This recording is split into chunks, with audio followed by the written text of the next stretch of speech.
Let's talk about Rick Perry. Is this the end of the line for Rick Perry, do you think?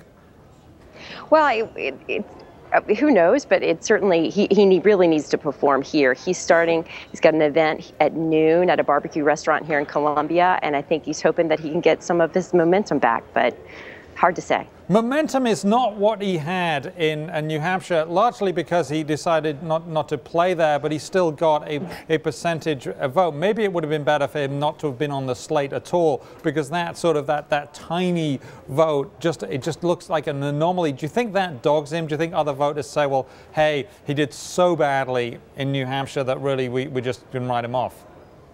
Well, it's certainly a huge hurdle here, but the thing he does have going for him in South Carolina is a lot of the establishment politicians here, the former Speaker of the House, a number of the sitting legislators are in his corner, and so he's making a run at it. Rick Perry's going back this afternoon to the gun store in Aiken, where he was supposed to appear last week, an engagement that he postponed while he was reassessing his campaign. So we'll see.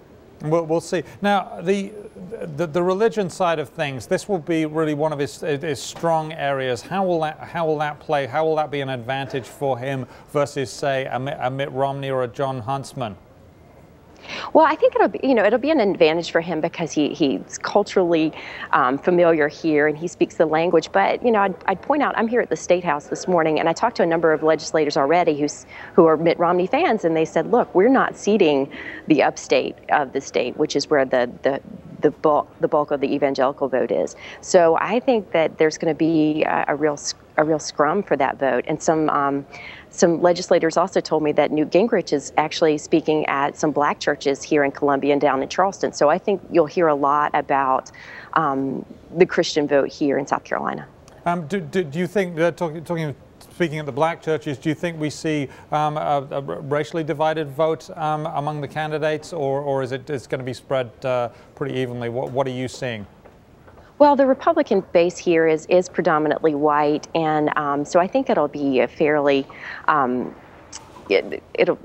that's just the nature of the electorate here. But Representative Jim Clyburn, who is an African American and represents the state's the central part of the state, held a press conference just a few feet away a few minutes ago, and to challenge Mitt Romney in particular on recognizing the needs of poor people, and in particular poor black people. Now, in the Fox News Wall Street Journal debate on Monday, are we going to see a few more fireworks than perhaps at debates last week, which were, some of them were a little bit bland? They were sort of very much like, stroking each other rather than punching. Are we going to see some bare knuckle whacks in the face?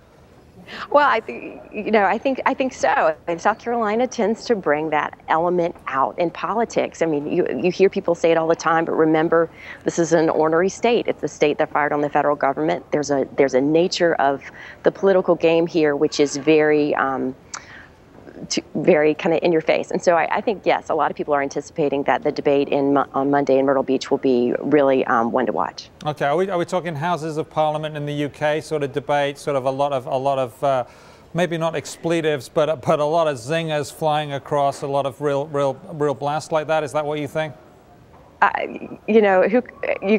Who could predict? But I can tell you that that a lot of folks here are thinking they're taking some pride in being the last stand, and they really are hoping these candidates will make their case as forcefully and clearly as possible.